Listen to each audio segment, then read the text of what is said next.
Hello everyone, welcome to Lasha cooking channel. ನಾನಿವತ್ತು ನಿಮಗೆ ತುಂಬಾ ಸಿಂಪಲ್ಲಾಗಿ ಮಾಡ್ಕೊಳ್ಳುವಂತಹ ಬ್ರೇಕ್ಫಾಸ್ಟ್ ರೆಸಿಪಿ ಕರಿಬೇವಿನ ಚಿತ್ರಾನ್ನ ಮಾಡೋದನ್ನು ತೋರಿಸ್ಕೊಡ್ತಾ ಇದ್ದೀನಿ.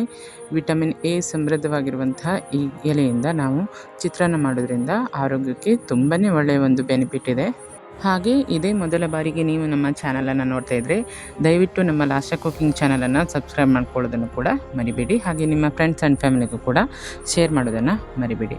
ಬನ್ನಿ ಇದನ್ನು ಹೇಗೆ ಮಾಡೋದು ಅಂತ ತೋರಿಸ್ಕೊಡ್ತಾ ಇದ್ದೀನಿ. ಮೊದಲಿಗೆ ನಾನಿಲ್ಲಿ 1 ಟೇಬಲ್ ಸ್ಪೂನಷ್ಟು ಉದ್ದಿನಬೇಳೆಯನ್ನು ತಗೊಂಡಿದ್ದೀನಿ. ಹಾಗೆ ಅರ್ಧ ಟೇಬಲ್ ಸ್ಪೂನಷ್ಟು ಜೀರಿಗೆ, ಹಾಗೆ ಅರ್ಧ ಟೇಬಲ್ ಸ್ಪೂನಷ್ಟು ಕಾಳು ಮೆಣಸನ್ನು ಕೂಡ ತಗೊಂಡ್ಬಿಟ್ಟು ಅದನ್ನು ಡ್ರೈ ರೋಸ್ಟ್ ಮಾಡ್ಕೊಳ್ತಾ ಇದ್ದೀನಿ. ಅದ್ರ ಜೊತೆಗೆ 1 ರೆಡ್ ಚಿಲ್ಲಿಯನ್ನು ಕೂಡ ನಾನಿಲ್ಲಿ ಬಳಸ್ಕೊಂಡಿದ್ದೀನಿ. ನೀವು ಖಾರ ಜಾಸ್ತಿ ತಿನ್ನೋರಾದರೆ ಇನ್ನೂ ಕೂಡ ಹಾಕ್ಕೊಳ್ಬೋದು. ನೆಕ್ಸ್ಟ್ ಹಾಗೆ ಕರಿಬೇವಿನ ಎಲೆಗಳನ್ನು ಕೂಡ ಹಾಕ್ಬಿಟ್ಟು ಚೆನ್ನಾಗಿ ಡ್ರೈ ರೋಸ್ಟ್ ಮಾಡ್ಕೊಂಡ್ಬಿಟ್ಟು ನೆಕ್ಸ್ಟ್ ಅದಕ್ಕೆ ತೆಂಗಿನಕಾಯಿ ತುರಿಯನ್ನು ಕೂಡ ಸೇರಿಸ್ಕೊಂಡಿದ್ದೀನಿ. ಇಲ್ಲಿ ಒಣ ಕೊಬ್ಬರಿಯನ್ನು ಕೂಡ ಬೇಕಾದ್ರೆ ನೀವು ಸೇರಿಸ್ಕೊಂಡು ಮಾಡ್ಕೊಳ್ಬೋದು. ನೆಕ್ಸ್ಟ್ ನೋಡಿ, ಇದನ್ನು ಮಿಕ್ಸಿ ಪಾತ್ರೆಗೆ ಹಾಕಿಬಿಟ್ಟು ನಾನು ಅದನ್ನು ಪೌಡ್ರ್ ಮಾಡ್ಕೊಳ್ತೀನಿ. ಇಲ್ಲಿ ತುಂಬ ಫೈನ್ ಪೌಡ್ರ್ ಮಾಡ್ಕೊಳ್ಬೇಕು ಅಂತ ಏನಿಲ್ಲ, ಸ್ವಲ್ಪ ತರಿಯಾಗಿ ಮಾಡಿಕೊಂಡ್ರೂ ನಡೆಯುತ್ತೆ. ನೆಕ್ಸ್ಟ್ ಹಾಗೆ ಒಂದು ಕಡಾಯನ್ನು ತಗೊಂಡ್ಬಿಟ್ಟು 4 ಟೇಬಲ್ ಸ್ಪೂನಷ್ಟು ಎಣ್ಣೆಯನ್ನು ಸೇರಿಸಿ, ಹಾಗೆ 1/4 ಟೇಬಲ್ ಸ್ಪೂನ್ ಜೀರಿಗೆ, ಹಾಗೆ ಅರ್ಧ ಟೇಬಲ್ ಸ್ಪೂನಷ್ಟು ಉದ್ದಿನಬೇಳೆ, ಇಲ್ಲಿ ಕಡಲೆಬೇಳೆಯನ್ನು ಕೂಡ ಬೇಕಾದರೆ ಸೇರಿಸ್ಕೊಳ್ಬೋದು. ಹಾಗೆ 1 ಹಿಡಿಯಷ್ಟು ಶೇಂಗಾವನ್ನು ಕೂಡ, ಹಾಗೆ 4 ರಿಂದ 5 ಬಾದಾಮಿಯನ್ನು ಕೂಡ ಸೇರಿಸ್ಬಿಟ್ಟು ಡ್ರೈ ರೋಸ್ಟ್ ಮಾಡಿ ಅದನ್ನು ಎತ್ತಿಟ್ಕೊಳ್ತೇನೆ. ಇದನ್ನು ಕೊನೆಯಲ್ಲಿ ನಾನು ಚಿತ್ರಾನ್ನಕ್ಕೆ ಸೇರಿಸ್ಕೊಳ್ತೇನೆ.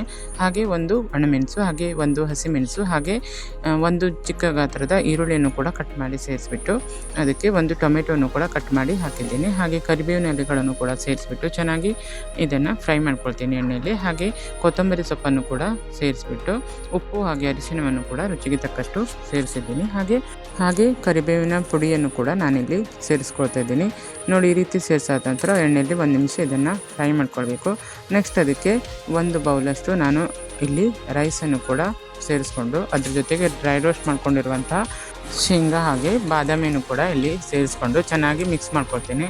ಈ ರೀತಿ 1 5 ನಿಮಿಷ ಚೆನ್ನಾಗಿ ಮಿಕ್ಸ್ ಮಾಡಿ ಕುಕ್ ಮಾಡಿಕೊಂಡ್ರೆ ಸಖತ್ತಾದಂಥ ಒಂದು ಕರಿಬೇವಿನ ಚಿತ್ರಾನ್ನ ರೆಡಿಯಾಗುತ್ತೆ. ಕೊನೆಯಲ್ಲಿ ಬೇಕಿದ್ದರೆ ನೀವು ಲಿಂಬವನ್ನು ಕೂಡ ಸೇರಿಸ್ಕೊಳ್ಬೋದು. ನೋಡಿದ್ರಲ್ವ ಹೇಗೆ ಈಸಿಯಾಗಿ ನಾವು ಕರಿಬೇವಿನ ಚಿತ್ರಾನ್ನವನ್ನು ಬ್ರೇಕ್ಫಾಸ್ಟಾಗಿ ಮಾಡ್ಕೊಳ್ಬೋದು ಅಂತ. ಈ ರೆಸಿಪಿ ಇಷ್ಟವಾದರೆ ನೀವು ಕೂಡ ಮನೆಯಲ್ಲೊಮ್ಮೆ ಟ್ರೈ ಮಾಡಿ ಅಂತ ಹೇಳ್ತಾ, ನಮ್ಮ ವಿಡಿಯೋ ಇಷ್ಟವಾದರೆ ಒಂದು ಲೈಕ್ ಆ್ಯಂಡ್ ಕಾಮೆಂಟ್ ಮಾಡೋದನ್ನು ಕೂಡ ಮರಿಬೇಡಿ. ಹಾಗೆ ಮತ್ತಷ್ಟು ಹೊಸ ರೆಸಿಪಿಯೊಂದಿಗೆ ಸಿಗೋಣ ಅಂತ ಹೇಳ್ತಾನೆ. ನಮ್ಮ ವಿಡಿಯೋ ನೋಡಿದ್ದಕ್ಕಾಗಿ ನಿಮಗೆಲ್ಲರಿಗೂ ಧನ್ಯವಾದಗಳು.